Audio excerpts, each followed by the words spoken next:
Halo teman-teman ILP, pagi hari ini saya bersama dengan Pak Herman, seorang penggiat kegiatan outdoor, camping, dan juga di kegiatan alam terbuka. Mari kita simak bincang-bincang kita pagi hari ini. Kita tarik inspirasi dari pengalaman Pak Herman.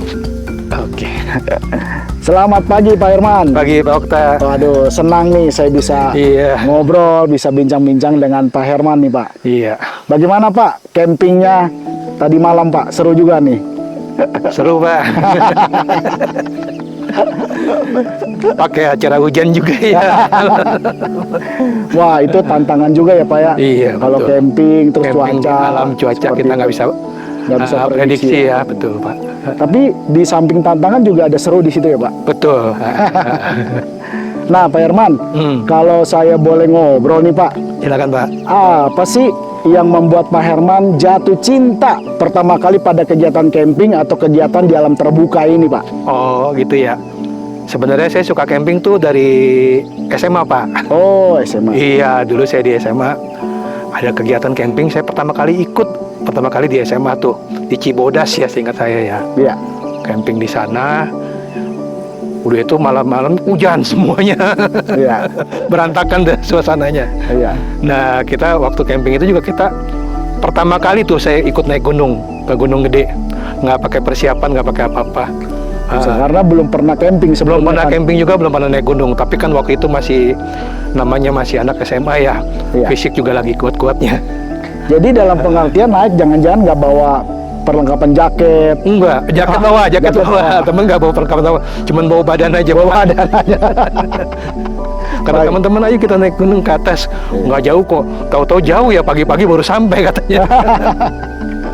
Luar biasa. Nah, jadi pengalamannya adalah pada saat kegiatan SMA, disitulah jatuh cinta pada kegiatan. Iya, saya juga waktu kuliah lanjut ikut klub pencinta alamnya di sana. Oh iya, kegiatan mahasiswa itu ya Pak? Kegiatan mahasiswa. Oh di Untar, iya di Untar Marsipala. Betul, aku ikut di sana dulu. Oh iya, kegiatan mahasiswa pecinta alam ya? Betul, mahasiswa sipil pencinta alam. Tapi masalahnya aku bukan dari teknik sipil, teknik mesin. Oh Pak ini dari teknik iya, mesin. tapi banyak teman-teman juga di sipil yang dari satu SMA. Oh, oke. Jadi bergabung di Marsipala itu. Betul. Di kampus di Untar. Kampus di Untar, betul Pak. Hampir waktu itu saya ikut tuh Pak Marsipala. Ikut, Pak Okta kuliah di Untar. Saya kuliah di Untar. Iya. Tapi waktu itu saya sempat lihat unit kegiatan mahasiswa Marsipala. Cuman saya nggak hanya lihat, pengen nih, tapi saya nggak terjun. Ya. Kita suka manjat-manjat dinding tuh pakai tali. Nah, bener Pak, bener dulu. Waktu saya kuliah juga saya lihat teman-teman kampus pecinta alam nih. Iya.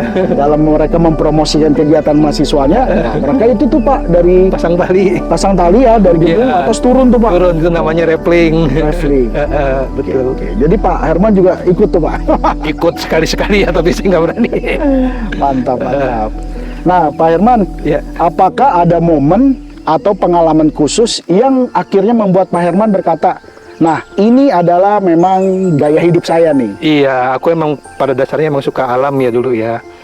Waktu di Marsipala itu juga aku pernah ikut ekspedisi mereka beberapa kali. Ke Ujung Kulon, Taman Nasional, kita seminggu di situ. Trekking ya. Waktu itu ke Gunung Semeru juga saya ikut ke sana. Gunung Semeru di Jawa Timur Pak. Jawa Timur ya.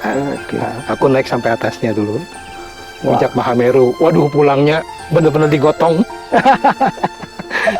Dari pos terakhir sampai desa terdekat ya kalau nggak salah. Ada kali setengah hari itu. Gitu. Siap. Nah, itu yang paling berkesan bener. Nggak sampai ditandu sih, tapi udah bener-bener udah. Tapi nggak kapok Pak? Nggak kapok ya. Ya kan bener dong, kita kan waktu itu Bapak pergi ke Semeru pulangnya ditandu apa. Tapi nggak ditandu, cuman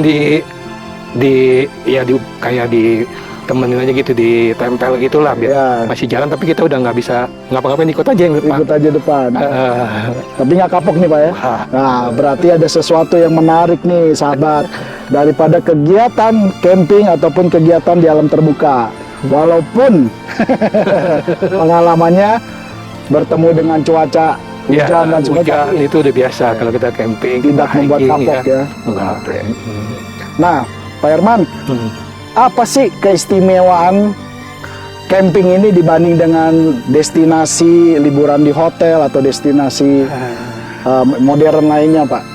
Kalau camping ini saya rasa ada tantangan ya. Ada tantangan. Betul, kita harus ada persiapan juga, fisik, mental. Nah, adrenalin kita tuh terpacu, seolah-olah itu. Yang dicari adventure-nya, Pak? Adventure-nya betul, apalagi kan camping suasananya di alam.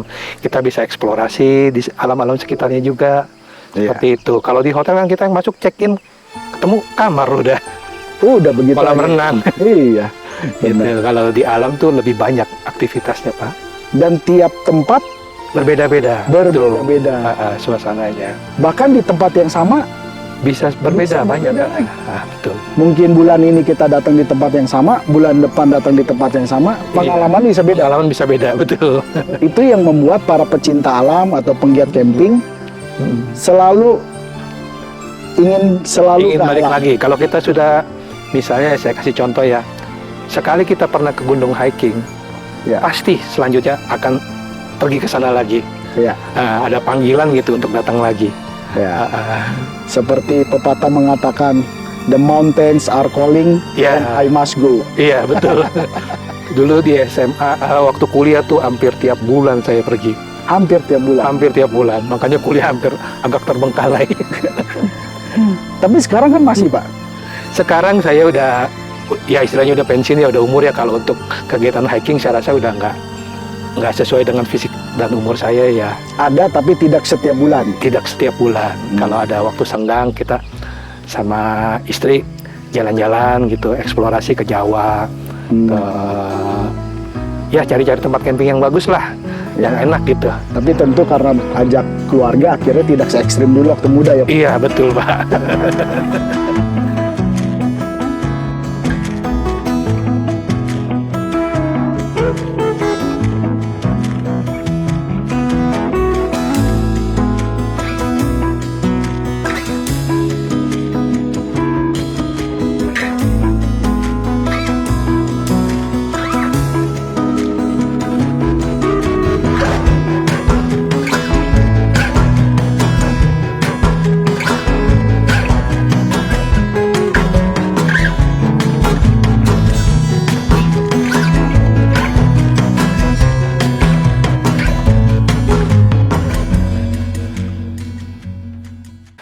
Nah, teman-teman pemirsa, kita pengen tahu dari sekian tempat yang sudah dikunjungi oleh Pak Herman, ada dong Pak tempat favorit atau tempat yang paling berkesan buat Pak Herman nih Pak. Boleh sharing Pak sama kita nih Pak? Boleh. Waktu paling berkesan tuh aku waktu tinggal di tempat di Pulau Flores ya, NTT, namanya Desa Adat Wairebo. Oke.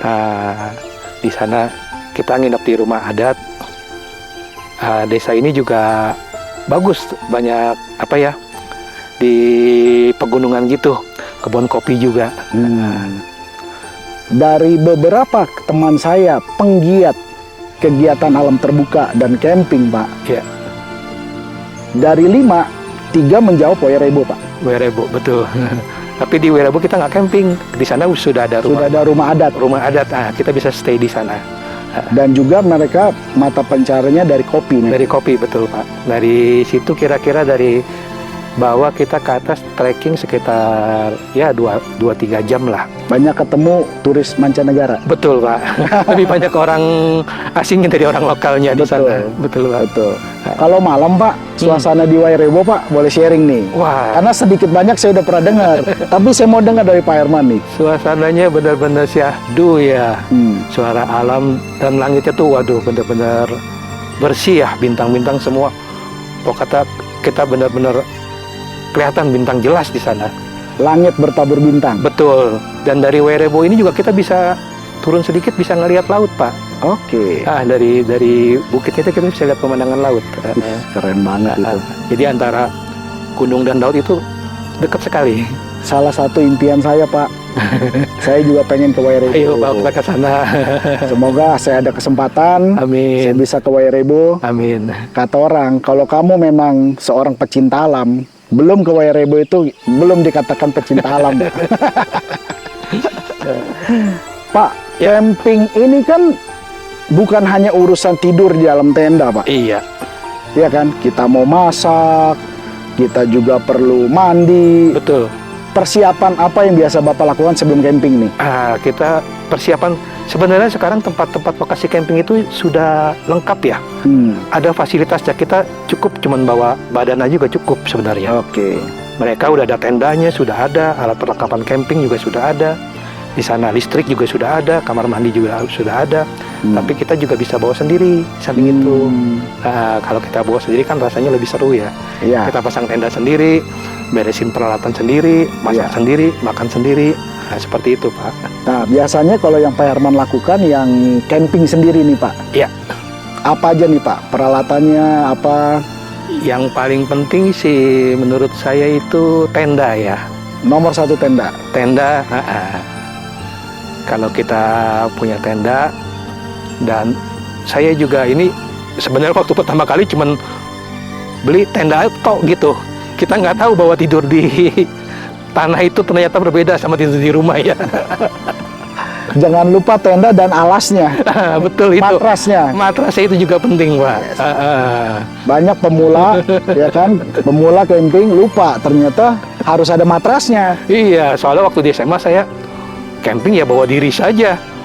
Tidur di mana juga bisa. Ternyata waktu itu saya sama istri ya. Camping pertama kali kita udah bawa tenda, ada tikernya. Satu malam kita nggak bisa tidur, Pak. Dan juga untuk matras sekarang sudah sudah lengkap, variasinya banyak ya. Ada matras angin, Yes. ada matras busa. Matras angin pun ada yang bisa dipompa sendiri. Betul, ada yang otomatis dia. Otomatis dia bisa pompa. Betul, ya kan? Nah, jadi untuk teman-teman yang akan mulai kegiatan Perlengkapan camping, tidur itu penting. perlengkapan tidur itu penting. Soalnya beda tidur di alam sama di rumah ya. Yes. Dan jangan lupa bawa selimut, bantal itu. Karena dingin ya, Pak. Dingin, biasanya kalau di gunung tuh dingin. Ke camping tuh di tempat-tempat yang tinggi ya, istilahnya high mountain istilahnya. Selain perlengkapan tidur, Pak. Kalau yang kita kan perlu makan juga ya. Yes. Kita bawa perlengkapan masak, ya kompor, meja, panci segala macam lah, sama bahan-bahan makanan juga. Bahan makanan. Nah, Bahan makanan sekarang saya rasa kalau camping gampang ya. Ada yang istilahnya tuh yang sudah jadi di supermarket tuh. Tinggal dipanasin aja, Pak. Sayur apa semua sudah ada, rendang sudah ada. yang di kaleng itu, Pak ya? Dia di saset, Pak. Oh, saset. Kayak Indomie gitu. Oh, oke. Kita tinggal panasin lagi nanti. Oh, Kita cuma masak nasi aja. Oh, oke. Mau sayur rendang ada, sayur macam-macam ada di supermarket. Dari 3 perlengkapan ini, Pak. Perlengkapan tidur, perlengkapan makan, perlengkapan mandi. Kalau mandi saya rasa saya kan camping juga enggak. Sekarang bukan benar-benar di alam yang benar-benar liar ya enggak. Di camping ground istilahnya. Oke. Mandi itu udah enak sekali di sana. Sudah ada kamar mandinya, tersedia. sudah ada air panasnya juga sudah ada. Nggak kayak dulu, Pak. Pakai dulu camping mandi di kali. Mandi di kali dulu. Justru sekarang kita yang camping yang ada kalinya itu mahal, Pak, tempatnya. Malah itu yang Lebih mahal karena dia ada fasilitas kali. Di Iya. samping kamar mandi juga. langsung ke alam. Istilahnya tuh tempat camping riverside kita sebutnya. Iya, betul. Itu. Justru itu Harganya yang- juga lebih mahal. Jadi teman-teman, sahabat ILP yang mulai melakukan camping yang di pinggir sungai itu berbeda. Jadi jangan kaget ya, Pak ya. Iya. Ya, memang itu yang dicari ya, Pak. Dicari, betul, Suasana Pak. di pinggir sungai. Betul. Seperti itu. Nah, dari pengalaman Pak Herman nih, Pak, ke camping ke berbagai tempat dari masa SMA, kuliah sampai hari ini, pengalaman hidup apa yang bisa diambil dari aktivitas camping di alam bebas ini, Pak? Saya masih bisa bersyukur ya. Di usia ini masih bisa camping, masih bisa ada aktivitas gitu. Iya. Kata kalau kita istilahnya banyak bergerak, aktivitas luar ruangan itu bisa awet muda, Pak, daripada di kota stres. Stres. Betul, Pak. Dapat dikatakan kegiatan camping itu membuat kita awet muda. Betul. Healing juga dan suasana menghilangkan hati. stres. Dari kalau di kota baru bangun saja sudah nanti antar istri macet. Pulang seperti itu lagi. Kalau di alam KUKA kita bisa eksplor ke sana kemari ya. Betul. Jadi sahabat-sahabatku, yuk kita camping dan melakukan kegiatan di alam bebas. Bisa membuat tubuh, pikiran lebih santai. Betul. Betul ya Pak ya? Ya. Dan awet muda. Awet muda. Jangan lupa awet mudanya.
Nah, waktu kita camping Pak, Betul.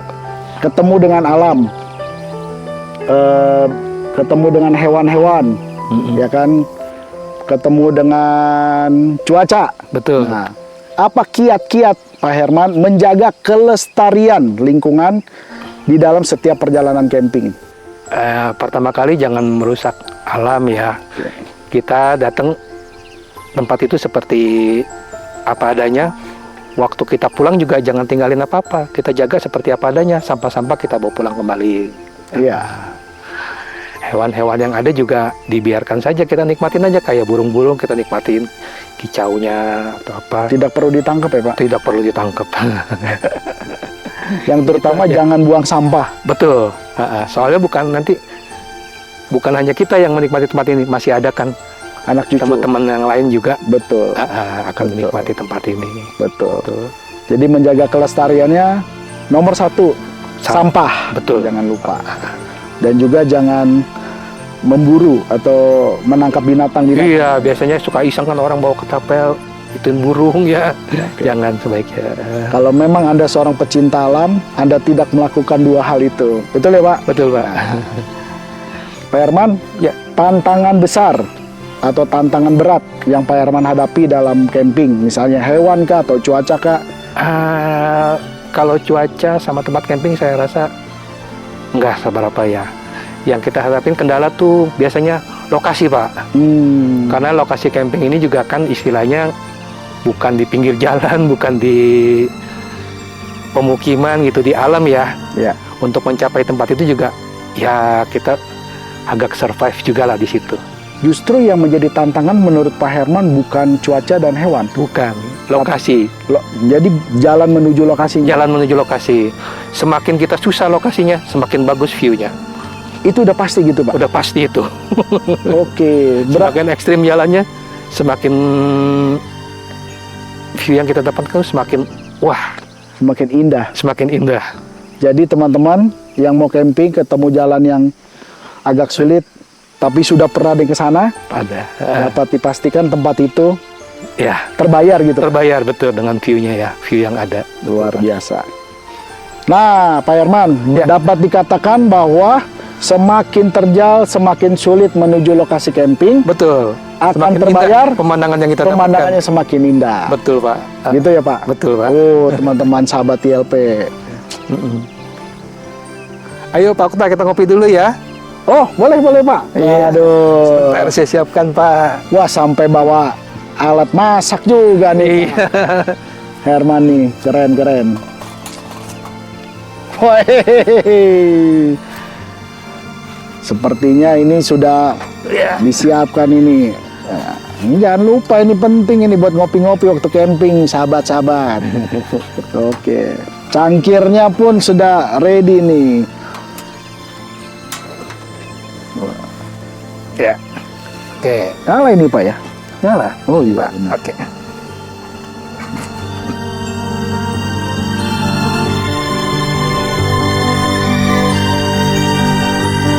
Wah, lengkap nih Pak Herman.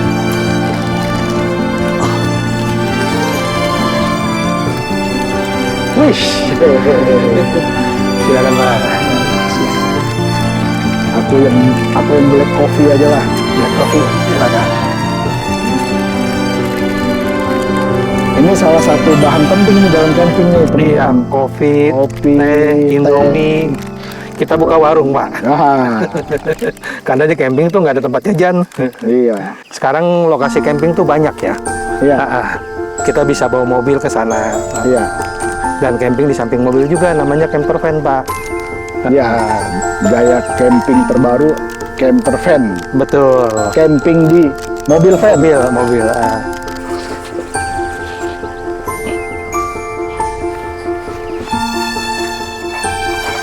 Oh, siap.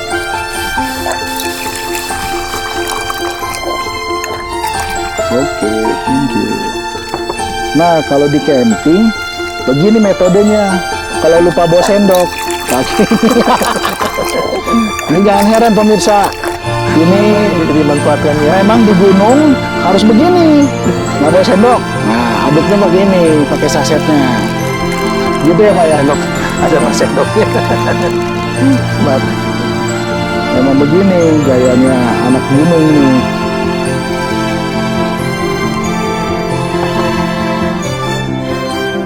Sambil ngopi kita ngobrol lagi nih Pak. Iya, silakan Pak. Bagaimana Pak Herman memanfaatkan momen atau momen ataupun kegiatan di dalam suasana alam terbuka untuk refleksi diri dan menjaga kesehatan mental nih? Ya, kalau ada waktu senggang ya, kalau misalnya istriku masih ada cuti, kita nih selalu planning ke satu tempat gitu. Di sana kita pergi ke sana, bawa mobil, camping gitu. Jadi momennya bersama pasangan. Betul Pak. Lebih rileks. Lebih rileks. Mungkin sama karena saat keluarga. ini kan kita sudah berkeluarga. Iya. Lebih enak, lebih nyaman di alam bersama dengan pasangan ya Pak. Betul. Dimulai memang dari waktu SMA. Dimulai dari SMA. Tapi kalau momen sekarang lebih senang pergi bersama Keluarga. Betul Pak. Oke. Jadi pergi bersama keluarga itu lebih momen yang lebih membuat justru lebih rileks, lebih ini ya Pak. Iya, dan kita juga semakin bonding ya. Karena kan kalau kita camping tuh nggak istilahnya sibuk masing-masing. Kita kan mendirikan tenda juga perlu kerjasama, gitu. Masak juga perlu kerjasama, seperti itu Pak. Jadi kalau boleh dikatakan ya Pak, kegiatan favorit saat camping apa nih Pak? Dan itu menjadi pengalaman yang tidak terlupakan. Kalau camping kita eksplor sekitar ya. Misalnya kita trekking ke air terjun kalau kita camping di gunung, atau trekking ke sungai, atau menuruni tebing kalau kita camping di pantai. Itu juga bagus Pak. Itu momen-momen yang tidak terlupakan. Betul. Pada saat camping. Betul. Bagaimana Pak Herman memilih lokasi camping yang berkesan, yang memang itu bagus, atau dari referensi, atau dari kabar dari teman atau apa? Kita dari referensi juga ada, dari teman-teman yang pernah ke sana juga ada. Biasanya kita ada komunitas. Komunitas. Mereka biasa info kan. Iya. Oke. Kalau dari yang ke NTT itu saya dari dulu memang pengen ke sana. Aduh Pak, saya juga pengen. Karena dulu sibuk kerja ya. Setelah pensiun baru kesampaian saya ke sana. Pokoknya ya kalau Tuhan izinkan saya juga pengen sih. Betul Pak. Ke Nah, next target saya ini nanti mau ke itu Derawan Pak. Derawan, Kepulauan Derawan. Oh itu juga bagus tuh Pak. Bagus Pantainya. Derawan. Derawan tuh kita bisa ada danau yang kita bisa berenang sama ubur-ubur. Oh, oke. Gitu. Bisa lihat ikan parimanta juga di situ pantainya. Itu Indonesia Timur tuh. Bukan, itu di Kalimantan Utara, Pak. Kalimantan Utara berarti ke arah hampir ke Malaysia. Malaysia, betul. Tapi udah Jauh. beda pulau kan? Derawan itu dia kepulauan, tapi dia dekat kepala Kalimantannya. Yang ujung sininya yang mau ke Sulawesi ya? Iya, betul, yang menghadap Sulawesi, Oh, betul. itu memang lautnya bagus. situ bagus. Pak. Bagus. Harus ke situ tuh Pak. Mudah-mudahan ada jodoh bisa ke situ Pak Herman. Iya, itu target ke sana. Ke Kalimantan juga saya pengen ke Kutai. Taman Nasional Kutai ya. Kita bisa lihat orang hutan di sana. Kehidupan orang hutan. Kita bisa istilahnya naik kapal river cruise, Pak. Oke. 2 hari. Di situ. River cruise-nya 2 hari? Iya, 2 hari 1 malam. Kita tinggal di kapal nanti. Oke. Berarti non-stop itu ya? Non-stop. Ada seperti itu. Jadi itu areanya Taman Nasional Tanjung Puting namanya. Nanti kita bisa river cruise menyusuri sungai. Kita bisa lihat kehidupan orang hutan dari pinggir sungai, dari kapal gitu, Pak. Nah, ini saya baru dengar nih, Pak.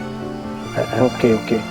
Nah, sahabatku, bagi teman-teman yang ingin tahu kehidupan orang hutan, boleh nanti bikin planning ke Kutai. Tanjung Puting. Tanjung Puting.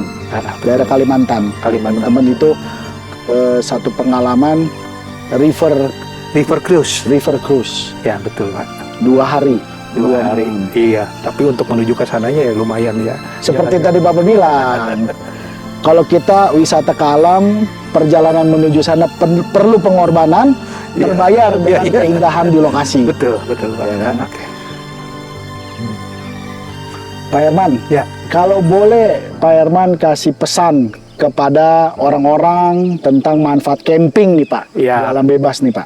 Khususnya yang sudah berumur ya seperti saya atau gimana, mumpung masih kita sehat, gunakan tenaga kita nih untuk menikmati alam sisa hidup kita.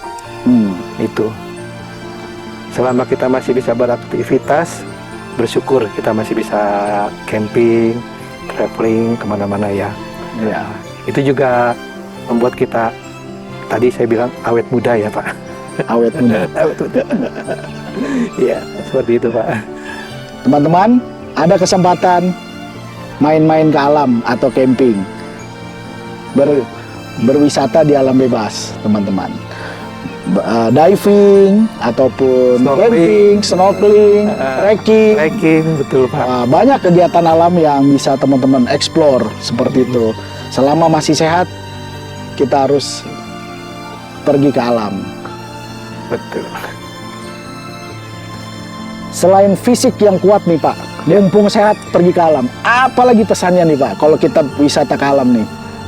Sebenarnya banyak yang bisa kita temukan ya. Ada sungai, ada air terjun, dan ada sungai yang air panas juga ada di situ bisa berendam Pak kita. Harus tuh Pak? Harus kita nikmati karena kita sudah sampai di sana ya. Harus berinteraksi. Iya, interaksi dengan alam gitu. Segar gitu. Berasanya beda banget lah. Lebih awet muda. Betul kita tadi awet muda mulu nih Pak. Ya. Pak Herman, ya, terima kasih nih sama-sama, waktunya Pak. Bisa ngobrol-ngobrol di camping di tenda bersama Pak Herman nih. Ya. Akhirnya ngobrol-ngobrol kita berakhir di penghujung nih Pak. Ya. Banyak sekali inspirasi yang saya terima dari Pak Herman. Terima kasih. Dan itu semakin mendorong saya untuk pergi ke Wairebo Pak. Betul Pak. Ayo Pak, kita ajak teman-teman ILP ke sana. Kita eksplorasi ya alam Nusa Tenggara Timur, Flores. Makin ke timur Indonesia tuh makin bagus, bener. Apalagi lautnya juga bagus. Lautnya juga bagus. Aduh, itu salah satu impian saya juga bisa wisata ke Indonesia bagian timur Pak. Iya. Karena lautnya dan juga yang Wairebo itu temen yang pernah kesana itu bilang kalau malam itu Pak langit bertabur bintang. Kita juga bisa ke Taman Nasional Komodo Pak. Taman Nasional Komodo. Iya. Itu satu pulau, satu area. Satu area di sana. Dan bisa lihat itu Danau Tiga Warna Kelimutu di Pulau Flores. Oke, siap. Terima kasih Pak Herman. Sama-sama kesempatannya, sharing-sharingnya pada hari ini. Semoga Pak Herman selalu sehat, Amin. Selalu awet muda. Amin. Dan selalu tetap beraktivitas di alam bebas ini, Pak. Terima kasih, Pak. Ya. Teman-teman ILP, demikian perbincangan kita pada hari ini bersama dengan Pak Herman. Semoga teman-teman ILP mendapat inspirasi perbincangan kita hari ini. Selagi ada kesempatan, selagi sehat, Kan, Pak, ya. Kita manfaatkan untuk bisa camping Betul. ataupun wisata ke Alam. alam bebas. Betul, Pak.